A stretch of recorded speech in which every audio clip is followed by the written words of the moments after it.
자, 오늘의 말씀의 주제는요, 회복의 과정 가운데 우리가 어떤 주제를 생각해 볼까 할 때 공감이라고 하는 주제를 함께 여러분과 함께 나눠보려고 합니다.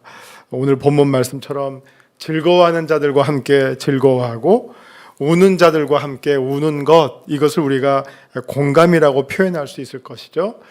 공감에 해당하는 이 영어 단어는 두 가지가 있는데, 하나는 compassion, 우리가 잘 아는 compassion이라는 단어가 있고요.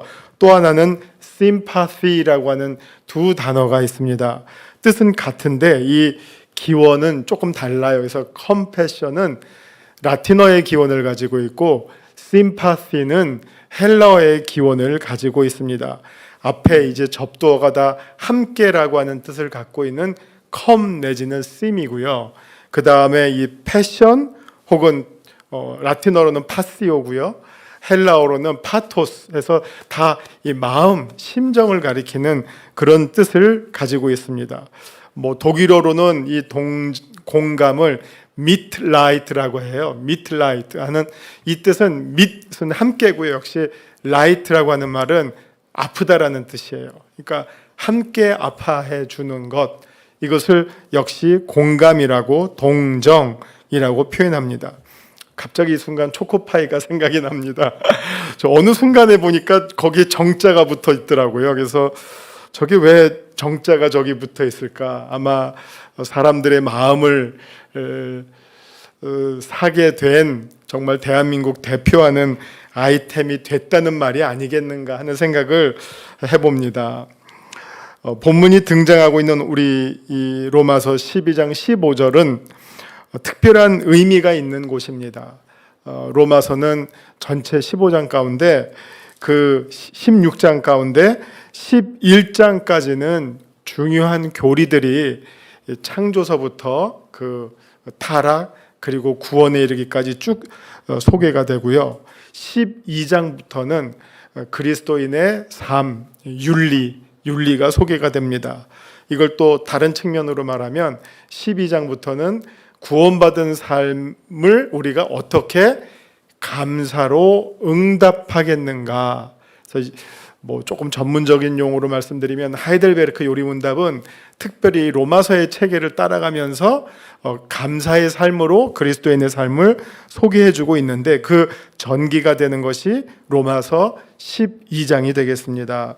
12장 1절을 보시면, 그러므로 형제들아 내가 하나님의 모든 자비하심으로 너희를 권하노니 너희 몸을 하나님이 기뻐하시는 거룩한 산 제물로 드리라. 이는 너희가 드릴 영적 예배니라. 이거는 이제 12장부터 시작하는 전체 내용을 정말 한마디로 아우르는, 어떻게 보면 성찬윤리죠. 우리 제물의 윤리죠. 나 자신을 하나님께 헌신하는 삶으로 사는 것이 그리스도인의 마땅한 삶이다 하는 내용을 소개해주고 있고요. 그 다음에 그런데 이제 사실은 여러분, 어떻게 사는 것이 우리의 몸을 하나님이 기뻐하시는 산 제물로, 거룩한 제물로 드리는 삶일까? 라고 누가 물으면요, 사실은 조금 막막합니다. 어떻게 내가 산 제물로, 거룩한 제물로 드리는 삶을 사는 것이지? 우리 어렸을 때, 여러분 주일학교 때 들으셨는지 모르겠지만 어린 리빙스턴 소년이 헌금 시간에 그 헌금 주머니에 자기 몸을 던졌다는 거 아니에요? 자기를 하나님께 헌신하고 싶어서. 그런 그림을 우리가 생각하게 되지만, 구체적으로는 어떻게 사는 것이 정말 여기에 합당한 삶인가를 고민하게 됩니다. 그래서 사도 바울은 그 이후서부터 여기에 해당하는 각각 정말 우리가 적용할 수 있는 삶의 모습을 차례대로 소개해주고 있어요. 하나님의 뜻을 분별하는 삶, 또 각자의 믿음의 분량대로 잘 지혜롭게 사는 삶, 그리고 서로 성도들의 쓸 것을 서로 공급해주면서 베풀면서 사는 삶, 이어지는 내용이 쭉 소개하고 있는 가운데 오늘 15절 그리고 어떻게 보면 16절 첫 부분까지가 즐거워하는 자들과 함께 즐거워하고 우는 자들과 함께 울라, 서로 마음을 같이 해라. 이게 어떻게 보면 우리 몸을 하나님이 기뻐하시는 거룩한 산 제물로 드리는 삶 가운데 아주 중심 부분에 자리 잡고 있는 대표적인 그리스도인의 삶의 모습이라고 생각이 됩니다. 그러면 지금 즐거워하는 자들과 함께 즐거워하고 우는 자들과 함께 우는 삶을 우리는 무엇이라고 표현합니까? 단순하게 표현하면 이게 바로 공감하는 삶이죠. 옆에서 누가 울고 있는데 외면한다든지 웃는다든지, 혹은 누가 웃는데 혼자 찡그리고 있다면 전혀 공감이 이루어지지 않는 정말 동떨어진 삶이 되겠지만, 우리가 함께 울어주고 또 함께 기뻐해주는 삶, 이것이 단순한 것 같지만 그러나 결코 우리가 한번 적용해 보면 그렇게 쉬운 일은 아닌 것을 우리가 발견하게 됩니다. 여러분, 우리가 신앙생활하면서 제일 많이 듣는 단어가 무엇일까요? 한번 생각해 보시면 몇 개가 이제 떠올라요. 죄, 많이 듣지만 많이 쓰지만, 그러나 첫 번째 죄가 떠오른다면 아직 뭔가 구원의 문제가 해결이 안 됐거나 죄의 어떤 그 강박관념이 아직도 사로잡혀 있는 것이 아닌가 한번 자가진단할 필요가 있어요. 사실 성경은 죄를 많이 이야기하지만 또 반대로 또 마찬가지로 사탄도 많이 이야기하지만 사탄이 마지막은 아니거든요. 죄가 마지막은 아니거든요.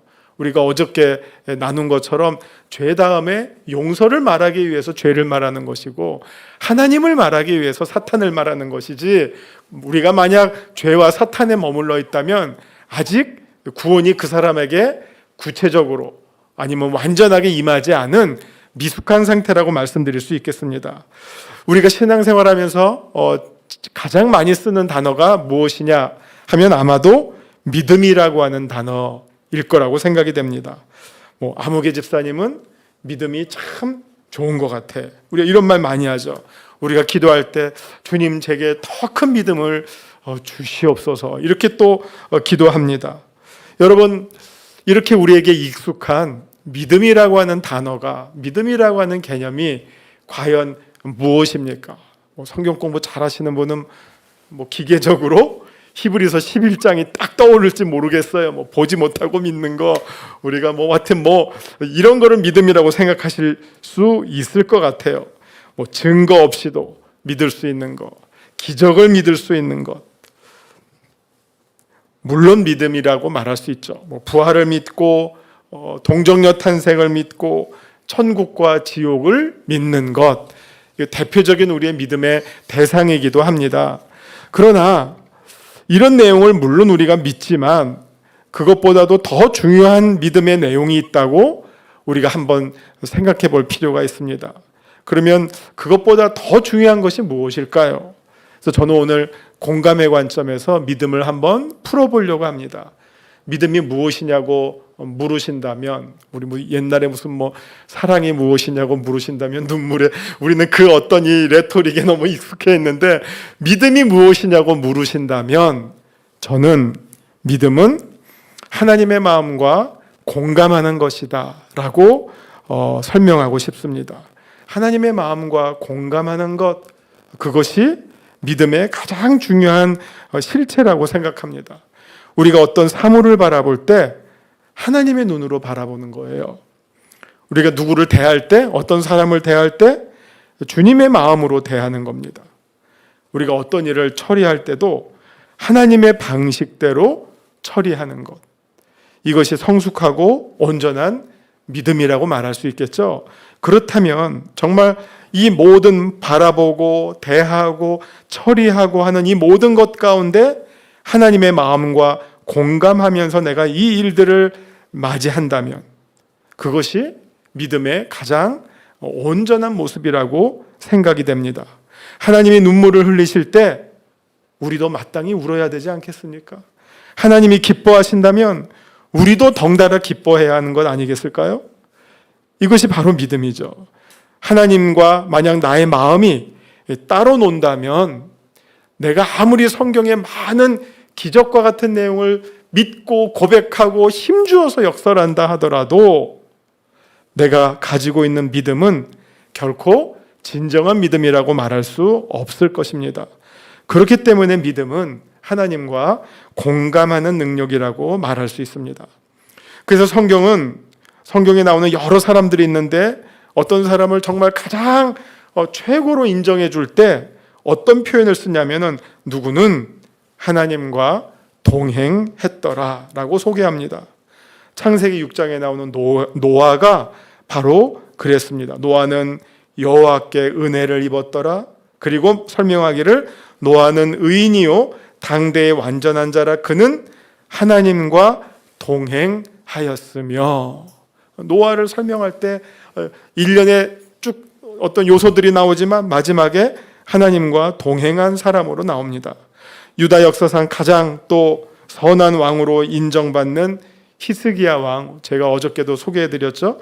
히스기야 왕도 소개할 때 이렇게 소개합니다. 히스기야가 이스라엘 하나님 여호와를 의지하였는데 그의 전후 유다 여러 왕 중에 그러한 자가 없었으니 곧 그가 여호와께 연합하여 그에게서 떠나지 아니하고 여호와께서 모세에게 명령하신 계명을 지켰더라. 그 계명을 지킬 수 있었던 비결이 무엇이냐? 하나님과 연합했다는 것이고, 연합했다는 것은 마음과 행동에 있어서 공감을 하고 동행했다고 하는 것을 가리키는 말입니다. 이렇듯 믿음은 하나님의 마음과 그리고 우리의 마음과 삶이 공감하는 것이라고 이해할 수 있습니다. 히브리서 11장에 나오는 수많은 믿음의 위인들도 한마디로 말하면 하나님과 공감했던 사람들, 하나님과 동행했던 사람들이라고 말할 수 있습니다. 우리가 믿음을 이렇게 하나님과 공감하는 것으로 설명한다면 이것을 아주 완벽하게 표현하는 복음성가가 있습니다. 그 제목은 하나님 아버지의 마음이라는 거예요. 한번 여기 이제 가사가 나옵니다. 하나님 아버지의 마음. 자, 한번 가사를 보시죠. 아버지, 당신의 마음이 있는 곳에 나의 마음이 있기를 원해요. 아버지, 당신의 눈물이 고인 곳에 나의 눈물이 고이길 원해요. 아버지, 당신이 바라보는 영혼에게 나의 두 눈이 향하길 원해요. 아버지, 당신이 울고 있는 어두운 땅에 나의 두 발이 향하길 원해요. 나의 마음이 아버지의 마음을 알아서 내 모든 뜻이 아버지의 뜻이 될 수 있기를, 나의 온몸이 아버지의 마음을 알아서 내 모든 삶이 당신의 삶이 되기를. 여기에 믿음이란 단어는 한 글자도 안 나옵니다. 그러나 구구절절이 모든 정말 이 찬송을 부르는 자의 마음을 설명하고 있는 그 내용 모든 것이 정말 알파에서부터 오메가까지가 믿음으로 작동되고 있는 것을 우리가 보게 됩니다. 우리 사랑하는 성도 여러분, 우리의 마음속에 지금 이 찬송가와 같은 그러한 열망이 있다면 그것이야말로 진정한 믿음의 사람인 것입니다. 우리가 무슨 이외에 그 어떤 다른 설명이 믿음을 향해서 필요하겠습니까? 진정한 믿음은 진실로 하나님과 공감하는 것입니다. 믿음이 이렇게 하나님과 공감하는 것이라면 여러분, 사랑은 우리가 또 어떻게 표현할 수 있을까요? 이게 뭐 완전한 표현은 아니지만요, 저는 사랑은 사람들과 공감하는 것이라고 표현하고 싶습니다.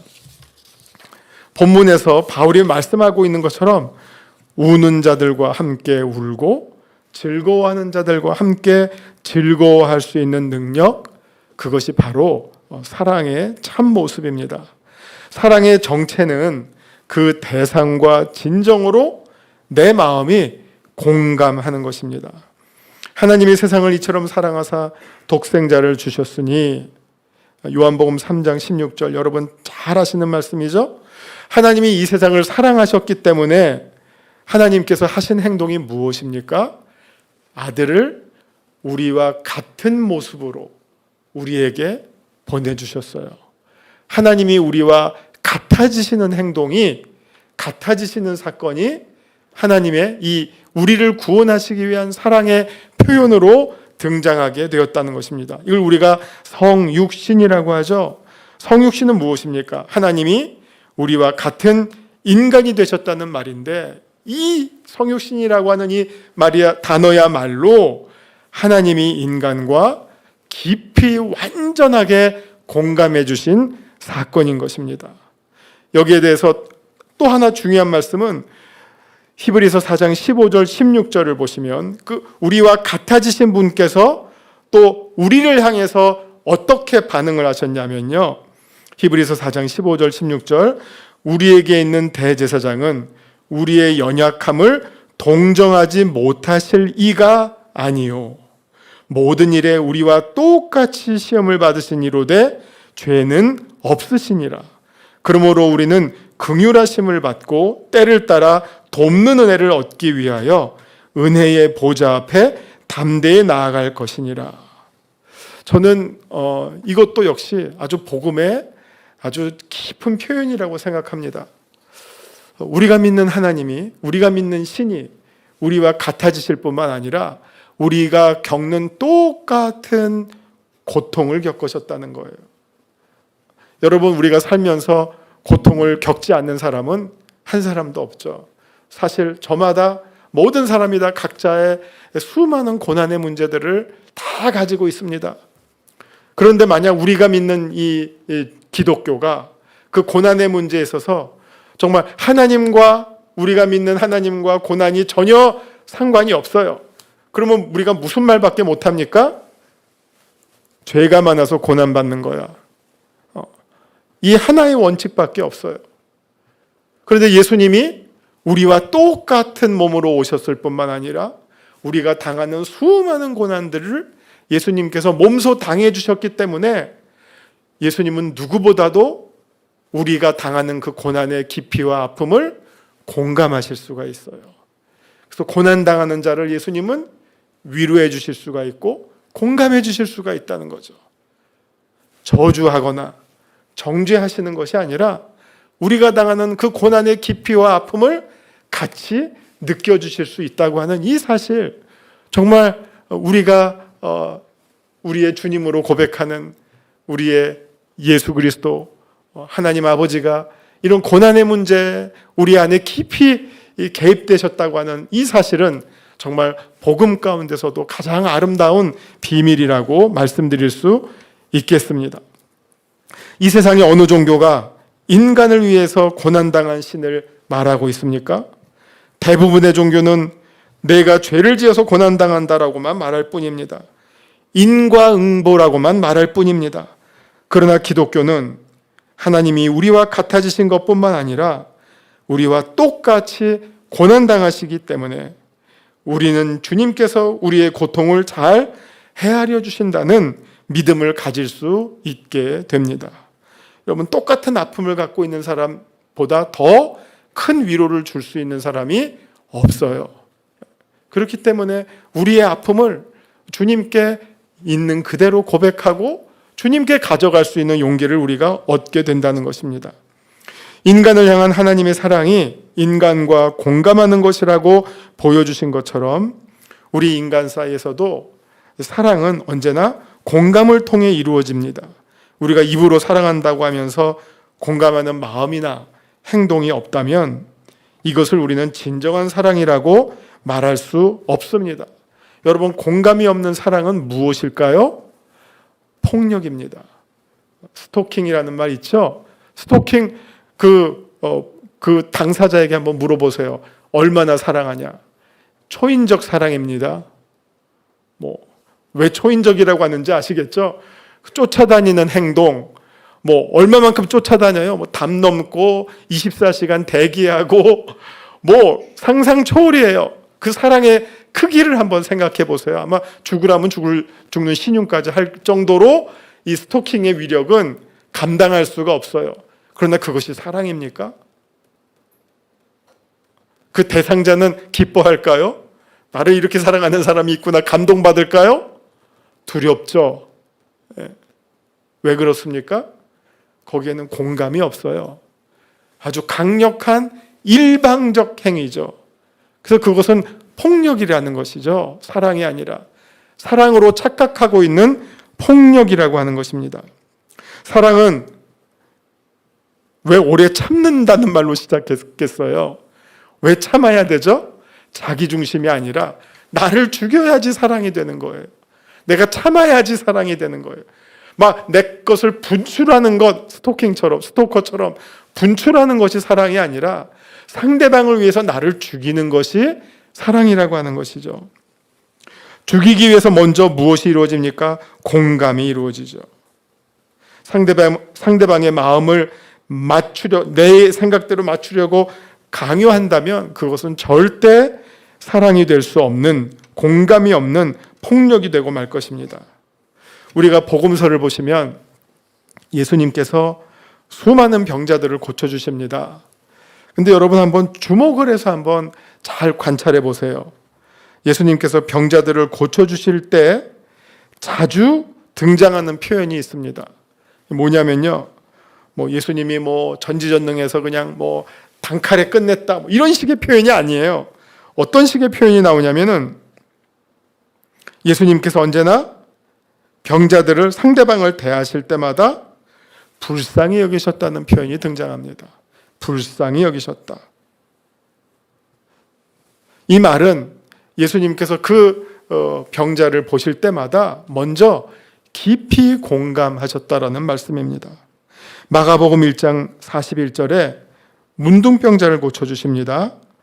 예수께서 불쌍히 여기사 손을 내밀어 그에게 대시며 이르시되 내가 원하노니 깨끗함을 받으라 하시니, 이렇게 나옵니다.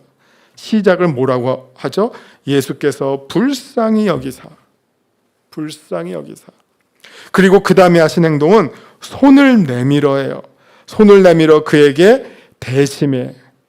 왜냐하면 여러분, 당시에 문둥병자들은 지금 코로나19보다 더하죠. 예. 완전 격리죠. 그들은 소외돼서 따로 살 수밖에 없어요. 사람들과 접촉할 수가 없는, 어떻게 보면 완전히 격리된 사람들이죠. 그럼 이 사람, 문둥병자들이 제일 어떻게 보면 필요로 하는 게 뭘까요? 따뜻한 타치죠. 타치죠. 왜냐하면 접촉하면 안 되니까. 그러나 그 사람들이 정말 그리워하는 것은 사람들과의 따뜻한 이 접촉을 아마 제일 그리워했을 거예요.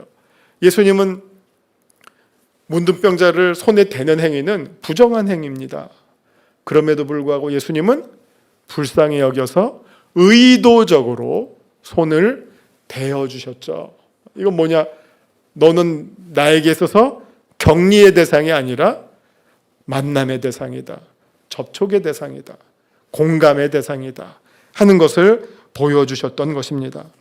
여기서 예수님께서 불쌍히 여기사, 이 부분을 영어로 어떻게 표현하냐면은 filled with compassion. 예수님의 마음이 filled with compassion, compassion으로 가득 찼다, 넘쳐났다 하고 표현하고 있습니다. 예수님께서 5,000명을 먹이실 때에도 마태복음 14장 14절에 이렇게 표현합니다. 예수께서 나오사 큰 무리를 보시고 불쌍히 여기사. 이번에는 또 굶주린 백성들을 보실 때 예수님의 마음이 아주 긍휼한 마음으로 가득 찬 거예요. 불쌍히 여기셨어요. 얼마나 허기질까? 이때도 영어로는 뭐라고 표현하냐면은 He had compassion on them. 그들을 향해서 그들에게 컴패션을 가졌다. 이렇게 표현하고 있습니다. 누가복음 7장 13절, 과부의 죽은 아들을 살려주실 때도 정말 불쌍하죠. 과부에게 유일한 의지가 되는 그 아들이 죽었어요. 그래서 그 과부를 보시고 불쌍히 여기사. 이번에도 불쌍히 여기셨어요. 영어 표현을 직역을 하면 예수님의 마음이 그녀는 이제 과부죠. 그녀를 향해서 나갔다예요. His heart went out to her. 이렇게 나옵니다. 예수님의 마음이 정말 몸둘 바를 모르고 그 과부를 향해서 마음이 그냥 쏟아져 나갔다. 이렇게 표현하고 있습니다. 예수님의 치유 사건에는 먼저 고침을 받을 사람을 향한 예수님의 공감이 이렇게 사랑으로 표현되고 있다는 사실을 우리가 확인할 수 있습니다. 성경은 이웃을 비판하지 말라고 합니다. 다시 말하면 판단하지 말라는 말입니다. 이 말은 무슨 말입니까? 우리가 상대방의 상황에 따라서 평가를 내리고, 우리는 또 특별히 우리 예수 믿는 사람들은 어떤 그 컴플렉스가 있냐면 답을 줘야 한다는, 우리 응답받는 기도 뭐 이런 거 있잖아요. 그래서 뭔가 뭘 보면 꼭 여기서 답을 말해줘야 된다라는 강박관념이 있어요. 그래서 많은 경우에 오바를 합니다.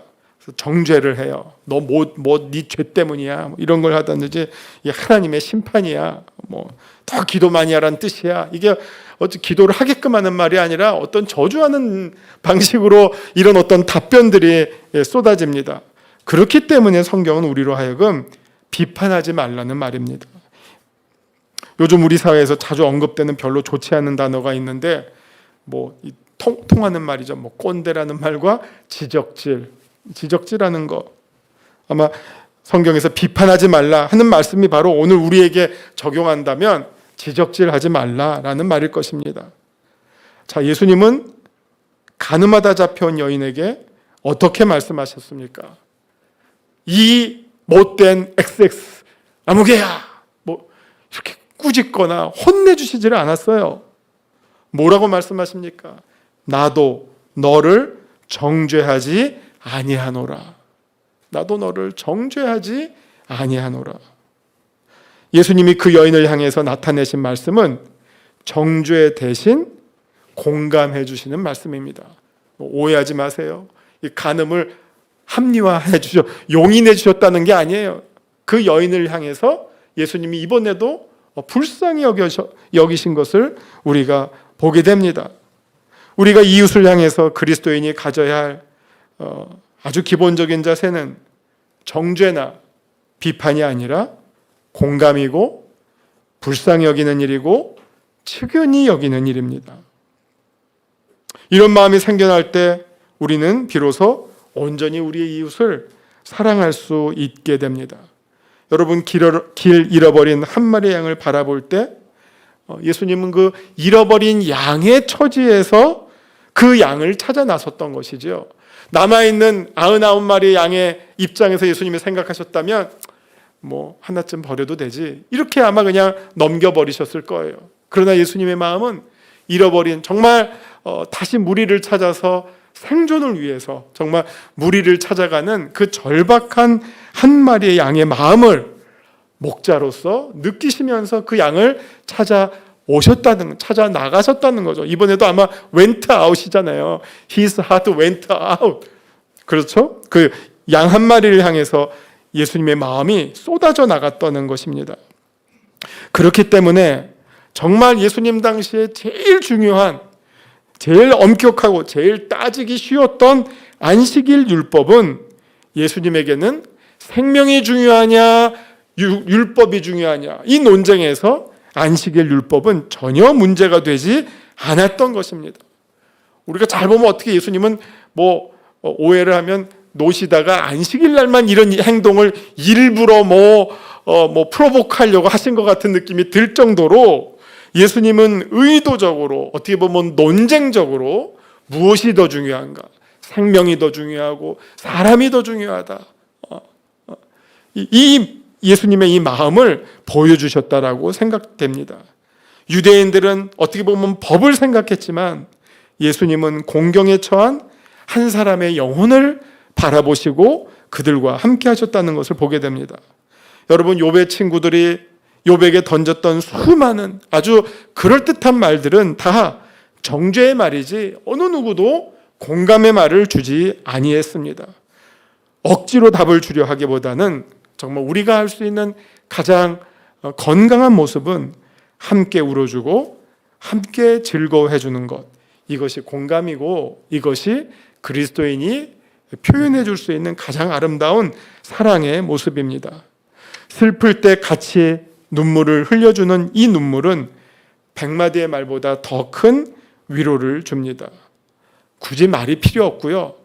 정말 너무 그 슬픔이 클 때는요, 어떻게 말로 표현할 수가 없어요. 그때 정말 어떤 인간의 말로 표현할 수 있습니까?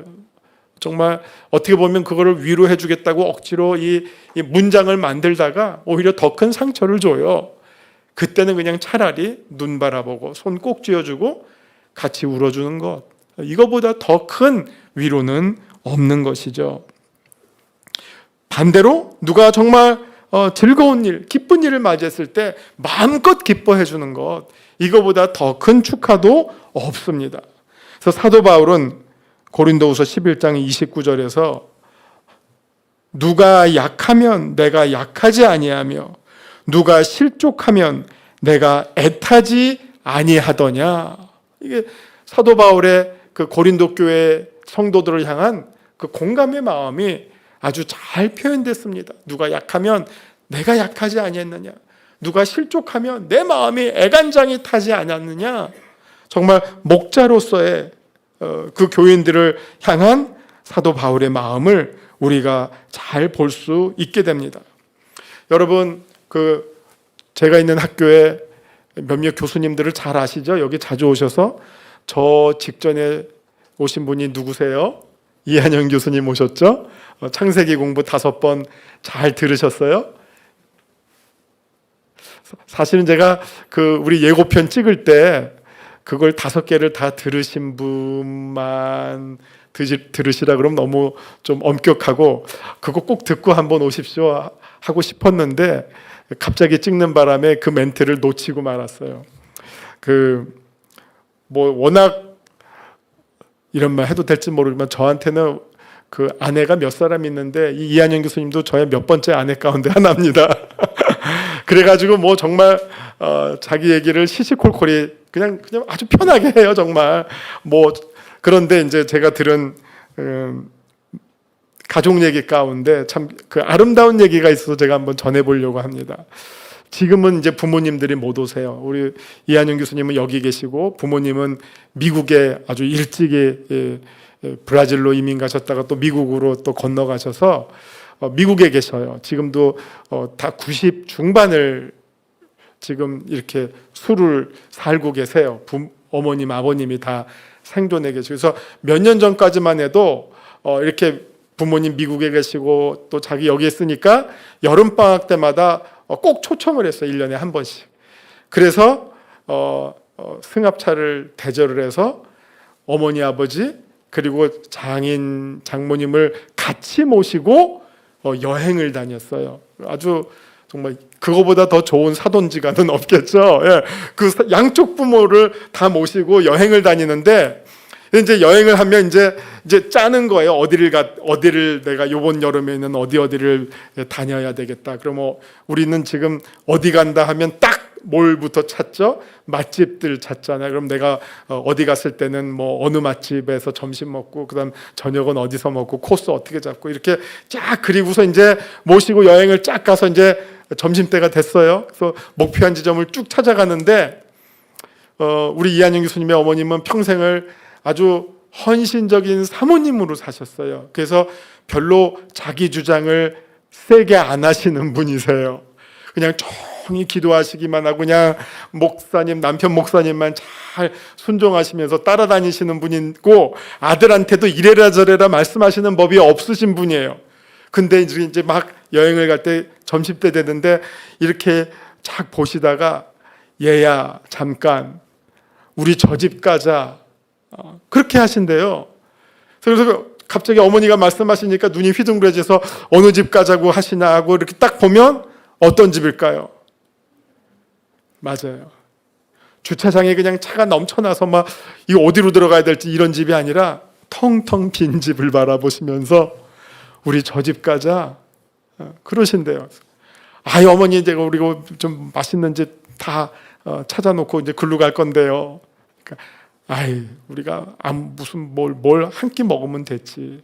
그런데 우리가 저 집을 가면 우리가 지금 몇 명이야? 적어도 6명인데 우리가 저 집을 가면 저 집 주인이 얼마나 기뻐하겠니? 오늘 하루 종일 손님을 기다리고 있을 텐데. 그래서 고집을 부리시면서 그 집으로 가게끔 하신대요.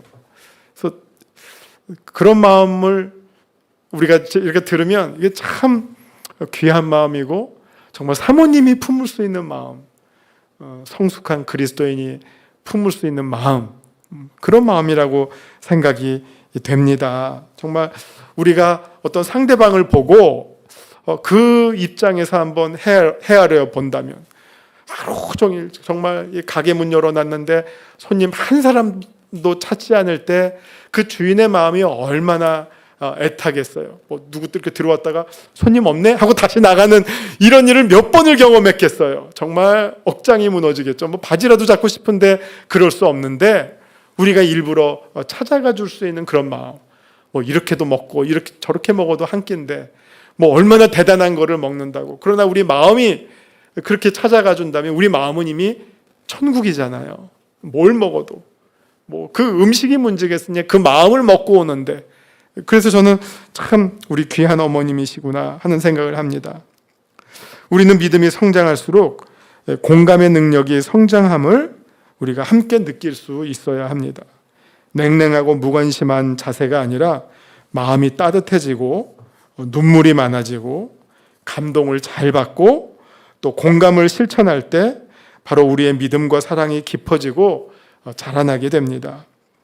사도 바울이 로마서 12장 이 15절에서 한 말씀은 사실 예수님께서 마태복음 11장 16절과 17절에서 하신 말씀의 메아리와 같아요. 그래서 16절, 17절을 보시면 이 세대를 무엇으로 비유할까? 비유하건대 아이들이 장터에 앉아 제 동물을 불러 이르되 우리가 너희를 향하여 피리를 불어도 너희가 춤추지 않고 우리가 슬피 울어도 너희가 가슴을 치지 아니하였다 함과 같도다. 여기서 피리는 정말 뭐 흥을 돋우는 악기로서 지금 피리가 소개가 되고 있죠. 막 우리 신나자 혹은 뭐 춤추자 하는 의미의 피리를 부르는데도 가만히 있고, 또 슬퍼하는데도 전혀 공감하지 않는 그런 마음이 메말라버린 강팍해진 사람들을 예수님께서 어떻게 보면 꾸짖고 있는 거죠. 이게 영적으로 아니면 정서적으로 둔감해버린 죽어버린 사람들, 그런 사람을 향해서 예수님께서 꾸짖는 말씀이라고 생각됩니다. 믿음과 사랑이 없는 것은 공감의 능력을 상실함으로 인해서 인간의 아주 가장 자연스러운 반응이 사라진 그런 메마른 모습, 무감각한 인간의 병든 상태를 보여줍니다. 저는 학교에서 수업할 때 학생들의 얼굴을 계속 봐요. 지금 얼마나 공감하고 있나 봅니다. 뭐 차라리 조는 거는 괜찮은데 제가 제일 힘들어하는 표정이 있어요. 뭐냐면요, 무표정한 학생, 반응이 없고 표정이 없는 학생. 제가 힘들어요. 쟤는 왜 저럴까? 내가 지금 뭐 잘못하고 있나? 아니면 제가 어떤 뭐 성장 과정에 무슨 큰 상처가 있나? 뭐 지금 깊은 고민 가운데 있나? 뭐 온갖 생각이 다 들어요. 근데 하여튼 저희는 또 우리는 신학대학이잖아요. 그러니까 사실은 대부분의 학생들이 밝아요. 그리고 얼굴에서 사실 은혜가 나와요. 은혜로워요. 그리고 그냥 정말 살아있어요. 그런데 몇몇 학생은 그냥 표정이 없어요. 그냥 이거죠. 무표정한 거. 여러분도 한번 거울을 한번 보세요. 내 표정이 무표정하면 아주 심각한 고민이 있든지 아니면 내가 이 영적 상태가 건강치 못한 거예요. 그러나 그 표정에는 뭐 약간 생기가 있든지 아니면 뭐 웃음기가 있든지 뭔가 꿈틀거리는 게 있어야 돼요. 그냥 냉랭하면 그건 정말 무서운 표정이죠. 자, 이렇게 막 강의를 하는데 학생들이 반응이 없거나 뭐 끄덕이거나 뭐 하여튼 뭐 이 표정을 통해서 뭔가 교감을 해야 되는데 없으면 힘들어집니다. 여러분, 우리 많은 목사님들이 특별히 부흥사들이 설교하시면서 어떻게 합니까? 아멘부터 준비 운동을 시키잖아요. 아멘. 왜 이렇게 아멘 소리가 작아? 하면서 뭐 혼내기도 하면서 목청껏 아멘을 강요하잖아요. 그래서 막 그랬더니 또 뭐 우리 학교 채플도 그렇게 아멘 소리가 크지는 않아요. 근데 몇 년 전에 어떤 뭐 교단 말하면 그렇죠. 저희는 연합신학이니까 온갖 교단에서 다 오는데 특정 교단에서 온 학생이 그냥 독보적으로 채플 시간에 한 요쯤 앉아가지고 아멘을 외치니까 학생들이 다 경기를 일으키는 거예요. 너무 반응이 강한데 좀 부자연스럽잖아요, 그거는. 이게 공감이 이게 전체와 공감이 안 되잖아요. 자기는 아마 그렇게 훈련받은 아멘을 제일 큰 소리로 먼저 하면 네가 모든 은혜를 먼저 쟁취하는 것이다. 이런 어떤 하여튼 괴상한 논리로 아멘을 훈련시키기도 하는데, 그러나 목사님들도 아멘이 필요해요. 얼마 전에 우리 이장호 목사님도 저한테 고백하기를, 정말 이렇게 설교할 때, 새벽 기도에 설교할 때 저 뒤에 앉아 계신 분이 작은 소리로 아멘 해도 앞에까지 다 들리고 엄청 힘이 되신대요. 누구라고는 제가 말씀 안 드리겠는데, 그만큼 이게 서로 공감과 교감은 서로를 살려주는 거예요. 힘을 주는 것이고, 정말 이것은 생명이 활발하게 움직여지고 성령의 역사가 이루어지는 공간이 되는 것이고 현장이 되는 것이죠. 우리가 정말 그리스도인이라고 하면 정말 의를 향해서는 함께 기뻐해야 할 것이고, 악을 향해서는 함께 분노하는 것이 마땅한 것입니다. 이러지 못한 사람을 향해서 디모데전서 4장 2절에서는 양심이 화인 맞았다, 너 양심이 감각을 잃어버려서 불에 대해서 이렇게 말하고 있는 것입니다. 온전한 믿음과 성숙한 사랑의 모습은 하나님을 향해서 그리고 이웃을 향해서 공감하는 모습으로 등장합니다. 여러분 잘 아시는 누가복음 10장 38절 42절에 마르다가 열심히 일하는 거 나오잖아요. 분주하게 일하면, 예수님 방문했는데 막 분주하게 일하고 있어요. 예수님의 칭찬을 받았나요? 제일 억울하죠. 열심히 일했는데 칭찬을 못 받았어요. 왜 못 받았죠? 말씀을 더 사모해서, 우리 너무 이제 성경 공부 답으로 이제 생각하지만 말씀을 사모하지 않아서, 말씀을 우선으로 하지 않아서. 그냥 제가 볼 때 쉽게 말씀드리면 예수님과 공감이 이루어지지를 않았어요. 자기가 생각하는 열심대로만 열심히 했던 거예요. 자기가 중요하고 정말 필요하다고 생각하는 일을 했지 예수님의 마음과 공감이 없었어요. 더 심각한 얘기를 할까요? 마태복음 7장 21절부터 나오는, 여러분 잘 아시는 나더러 주여 주여 하는 자마다 천국에 들어갈 것이 아니라 내 아버지의 뜻대로 행하는 자. 이거 마른 표현이 내 아버지의 뜻대로 하는 자. 이게 뭡니까? 아버지와 하나님의 마음과 공감을 하는 사람이 천국에 들어가는 것이지, 네가 얼마나 일을 많이 했어, 그거 소용이 없다는 거예요. 그거는 공감 없이 아까 스토커처럼 너의 일방적으로, 더 나쁘게 말하면 너의 만족을 위해서 일한 것이지 하나님의 마음을 헤아리고 한 것이 아니었다 하는 겁니다. 여러분 사실 교회 안에서도 문제를 일으키고 어려움을 일으키는 사람들은요, 열심히 없는 사람이 아니에요. 교회 그냥 조용하게 들락날락하는 사람들은 전혀 문제를 안 일으켜요. 누가 문제를 일으킵니까?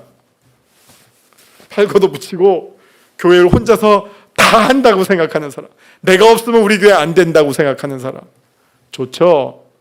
그런데 문제는 그 마음이, 첫째는 동역자들과 교감이 안 되고 공감이 안 되고, 그 다음에 더 중요한 거는 목회자들과 공감이 안 되면서 혼자 나쁘게 말하면 설치면 그 교회에 큰 상처가 되고 분란이 되는 경우가 너무너무나 많다는 것입니다. 우리가 교회 봉사를 할 때에도 꼭 필요한 게 공감이라고 하는 것을 우리가 기억해야 합니다. 하나님과 공감하고 같이 일하는 동역자들과 공감하고 또 목회자들과 공감할 때 그 교회를 향한 헌신과 봉사가 더 아름답게 쓰여질 수 있다고 하는 사실을 우리가 꼭 기억해야 할 것입니다. 우리 높은 뜻 광성교회 성도 여러분, 여러분들은 성령님께서 주로 어떤 일을 하신다라고 생각하십니까? 성부, 성자, 성령으로 오고 있습니다. 성령을 생각하시면 불, 기적, 특별한 은사 이런 것들도 역시 생각이 나겠죠. 그러나 성령님이 하시는 제일 중요한 일은 먼저는 예수님 그리고 하나님과 우리로 하여금 공감하게 해주시는 사역을 담당하시는 분이 성령님이시라고 우리가 믿어야 합니다. 고린도서 12장 3절을 보시면 성령으로 아니하고는 누구든지 예수를 주시라 할 수 없느니라. 성령으로 아니하고는 누구든지 예수님을 향해서 주님이라고 고백할 수 없게 된다는 거죠.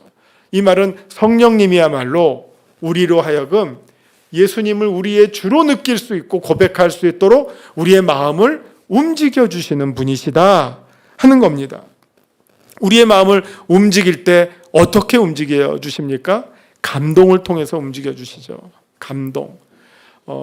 이 감동이라는 말 영어로 말하면 이제 moved 내지는 touch가 나오죠. touched 내지는 moved. 하나님께서 내 마음을 터치하셔요. 이 터치하면 내 마음이 움직여요. 움직임이 우리 목사님 작년에 아마 공명이란 말씀 많이 하셨죠. 터치하셔서 움직이면 그 움직임의 모습이 뭡니까? 울림이 시작되죠. 공명이 시작돼요. 그 공명을 통해서 주파수가 만나죠. 그래서 예수님과 내 주파수가 만나서 더 큰 에너지를 일으키는 거, 이거 우리가 은혜 받았다, 감동 받았다 하는 그 표현이 되는 것입니다. 성령님은 우리로 하여금 우리의 이웃을 향해, 우리의 삼위일체 하나님을 향해 감동을 일으키시는 분이고, 우리가 이웃과 하나님과 공감할 수 있도록 역사해 주시는 분입니다. 자, 제가 어떤 예화를 하나 소개해 드리겠습니다. 한국 사람만큼 이렇게 교회 세우기를 열심히 하는 민족이 없어요. 교회론에 여러 가지 문장이 있지만 말씀이 있는 곳에 교회가 있다, 이렇게도 이야기하고 감독이 있는 곳에 교회가 있다 이렇게도 이야기하지만, 요즘 한국을 바라보면서 이런 말이 한국 사람이 있는 곳에 교회가 있다. 맞아요. 이게 정말 땅 끝에 가더라도 남극 가까이에 있는 칠레 끝을 가더라도 한국 사람이 몇 사람 있으면 반드시 한인교회가 생겨요. 그만큼 정말 우리 민족은 열심은 정말 대단해요. 자, 이제 한번 제가 그림을 그려봅니다. 거기에 목사님이 한 명이 계시면 한인교회 몇 개? 한 개. 여기까지는 좋아요. 근데 목사님 두 분이 계시면 어떻게 될까요? 한인교회 두 개. 세 분이 계시면 세 개. 이제부터는 뭔가 불편해지기 시작해요.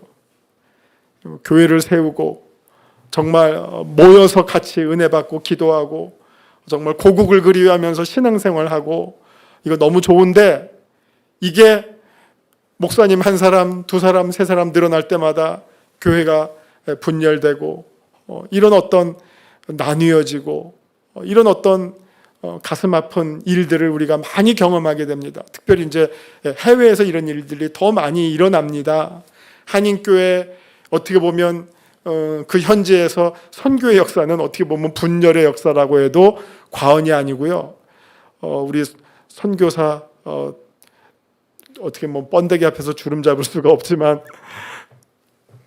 선교사들이 제일 어려운 게 현지인 전도하는 것보다 선교사들끼리 화합하는 게 더 어렵다는 말이 정말 사실이에요. 그만큼 어려워요. 자, 미국에도 어떤 지점에 처음에 한인 목사 하나 있을 때 한인 교회가 하나였는데 두 분이 오니까 그만 이 교회가 둘로 나뉘어지게 됐어요. 그러다 보니까 자연스럽게 이 두 교회는 원튼 원치 않던 라이벌이 돼버린 거예요. 경쟁 관계가 돼버린 거예요. 떼어질 때 우신교회 떼어지듯 분립개척이 아니라 싸우고 이렇게 나가잖아요. 예. 그래서 두 교회가 사이가 좋을 리가 없어요. 경쟁적으로 여기서 한다 그러면 여기서는 우리는 못하냐 이런 관계가 쭉 돼버린 거예요. 어쩔 수 없이. 그러다가 한 교회가 야, 우리 한번 좀 치고 나가보자 해서 교회를 건축하는 프로젝트를 시작했어요. 근데 이게 너무 무리해서 하다 보니까 부도가 나게 됐어요. 부도가 나게 됐어요. 그 소식을 옆에 있는 교회가 들었어요. 어떻게 생각했을까요? 쌤통이다. 이제 니네 교회 망하면 어쩔 수 없이 다 백기 들고 일로 돌아오겠지 라고 생각할 것 같은데, 그래도 이 사람들이 정신을 차리고 여기서 전 교인을 모아놓고 우리식으로 말하면 이제 공동의회를 했대요. 공동의회를 하고, 자, 우리 옆에 있는 교회가 지금 뭐 무리하게 교회 건축을 하다가 이거 지금 부도가 나게 됐다고 합니다. 어떻게 했으면 좋겠습니까? 할 때 이 교회 사람들이 어떻게 의견을 모았냐면, 우리가 특별 헌금을 합시다. 우리가 저 교회 부도를 우리 교회가 한번 막아줍시다. 이렇게 결정을 했대요. 그리고 그 교회의 어려움을 메꿔주고 그 교회의 어려움이 해결이 됐어요. 부도 위기를 넘기고 교회를 건축을 완성하고 헌당을 하게 되고, 헌당할 때 이쪽 교인들을 초청해서 같이 감사 헌당 예배를 드리고, 두 교회는 형제 교회가 돼서 단기 선교도 같이 가고 교회 모든 프로그램들을 같이 할 수 있는 이런 정말 기적과 같은 일이 일어났대. 이거 제가 한 10몇 년 전에 들은 예화인데 잊어먹지가 않아요. 너무 저도 은혜를 많이 받고 저도 외국의 교회들을 경험해 본 사람이라서, 야, 정말 이 교회가 이럴 때는 정말 이 교회들이야말로 천국의 모델 하우스구나. 이게 세상의 모델 하우스가 아니라 이런 교회들이 정말 천국의 모델 하우스와 같은 교회구나. 그 비결이 무엇입니까? 옆교회의 마음을 공감해 준 거예요. 얼마나 어려울까? 얼마나 난감할까? 우리 같으면 이걸 어떻게 할까? 그 마음을 자기들의 마음으로 품고 그들의 어려움을 직접 도와줌으로 그 두 교회가 함께 망해가는 게 아니라 함께 살아가는 그런 정말 이 공감의 기적의 역사가 일어났다고 합니다. 올 초에 제가 우리 동기 목사님으로부터 감동적인 글을 소개받았습니다. 이어령 교수의 그 새해 시제라고 하는 글이에요. 이어령 교수 여러분 아시죠? 그래서 이분은 여러분 아시는 것처럼 거의 70대까지는 무신론자 지식인으로 사시다가 70 넘어서 그 따님을 통해서 은혜 받고 세례 받고 정말 이 말년에 정말 이 하나님과 더불어 큰 은혜 가운데 사시면서 또 평생을 그 지식인으로 쌓아왔던 그 수많은 어떤 지적 자산들이 어떻게 보면 그 지적 자산들이 세례를 받고 정말 신앙 고백과 가장 세련된 모습으로 기독교적 이 옷을 입고 지금 표현되는 것을 통해서 많은 감동을 주는데, 제가 이 오늘 소개해드릴 이 말을 볼 때 정말 이걸 뭐라고 말해야 될까? 정말 전율이 왔어요. 정말 무릎을 쳤어요. 정말 이분의 모든 것이 이 한마디에 농축되어 있구나.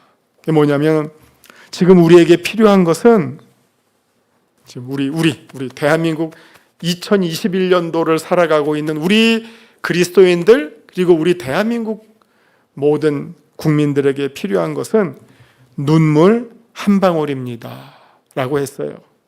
이게 아주 상징적인 표현이잖아요. 여러분, 우리가 한 방울로 이 신체 가운데서 한 방울로 표현할 수 있는 게 뭐가 있느냐? 이제 뒤에 나오지만 피 한 방울, 땀 한 방울, 눈물 한 방울, 이 세 가지를 지금 이분이 소개해요. 피 한 방울, 눈물 한 방울, 땀 한 방울. 뭐 피 한 방울 할 때 뭐 여러 가지가 있죠. 뭐 바늘로 찔러서 피 한 방울 안 나올 놈 이런 게 아니라, 이 피 한 방울이 뜻하는 거는 과거에 민주주의는 피를 먹고 산다, 이 의미예요. 피 한 방울을 통해서 우리는 민주화를 이루어낸 민족입니다. 정치적 혁명. 정말 우리는 80년대까지 군부 독재 속에 있었잖아요. 제3공화국, 5공화국까지 군부 독재 속에 있었잖아요. 지금도 아프리카 제3세계에 있는 나라도 다 군부 독재에 있어요. 아직도 남미 다 그 과정에서 벗어나면서 아주 어렵죠. 근데 우리나라는 정말 피 한 방울이라는 이 상징적인 의미를 통해서 정치적 민주화를 이뤄낸 어떻게 보면 위대한 민족이에요. 땀 한 방울은 뭡니까?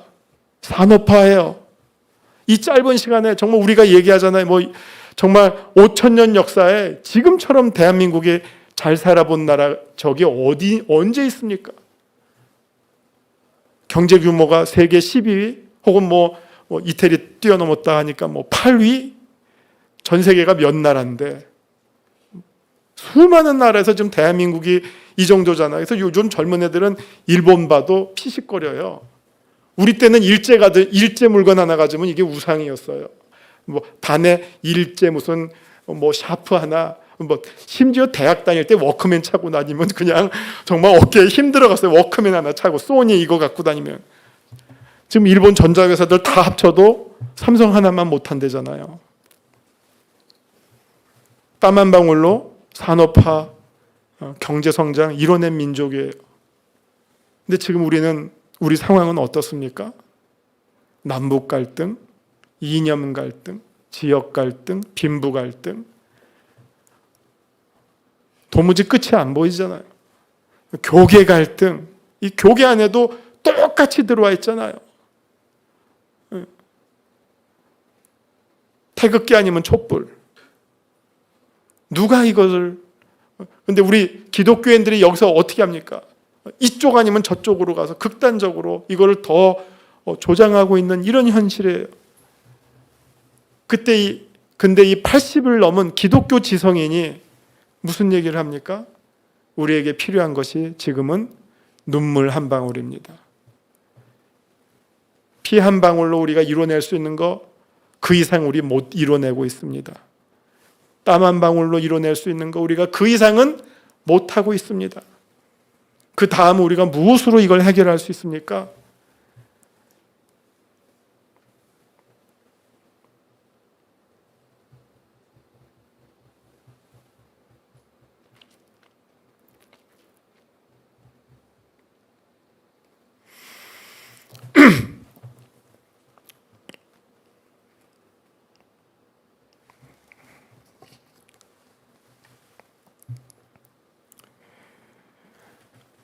한국교회가 정말 우리 한국 사회에서 사람과 사람을 화해시키고 정말 우리 민족의 염원인 통일을 이뤄내는 남북의 화해를 이루고 사회의 수많은 갈등을 풀어낼 수 있는 이 눈물을 흘리면서 화해를 이뤄내고 정말 같이 품어주고 이런 표현을 하더라고요. 주먹을 이기는 것은 더 큰 주먹이 아니라 보자기입니다. 이런 표현이 참 재밌잖아요. 아주 재치가 있어요. 주먹을 이기는 것은 보자기이듯이 우리 사회의 피 한 방울로 그 이상 해내지 못하는 것, 땀 한 방울로 그 이상 해내지 못하는 것, 우리가 눈물로 할 수 있습니다. 눈물만이 우리의 소망의 희망의 씨앗입니다. 제가 볼 때 이런 말씀드리면 죄송하지만 거의 유언처럼 들리더라고요. 이분이 이제 암도 말기신데 정말 이제 평생 자기가 지식인으로 쌓아오고 또 하나님 앞에서 본인이 은혜 받은 그 모든 것들을 정말 어떻게 보면 민족의 화해자로서 지식인으로서 한 사람의 정말 온전한 그리스도인으로서 우리에게 필요한 것 눈물 한 방울입니다. 이게 우리 정말 대한민국의 그리스도인들이 정말 이런 마음으로 서로를 화해하고 화해시키고 서로를 용서하고 품어주고 그렇게 나갈 때 정말 우리 사회에 미래가 있고 한국교회 안에서 우리 기독교가 해야 할 마땅한 역할을 감당하는 것이 아닌가. 서로 분열하고 정말 거리로 뛰쳐나가고 너무 도저히 상식적으로는 이해될 수 없는 주장들을 부끄러운 줄 모르고 외치고 두려운 줄 모르고 외치는 것이 아니라 정말 낮은 자리에서 무릎을 꿇고 애통하는 마음으로 죄를 뒤집어쓰고 눈물을 흘리며 하나님께 기도하는 이런 모습이 정말 우리 성도들이 이 시대에 꼭 필요한 모습이고, 그 모습, 이 눈물 한 방울을 통해서 하나님의 마음을 우리가 헤아리고 또 서로서로의 약하고 소외되고 아픈 사람들의 마음을 우리가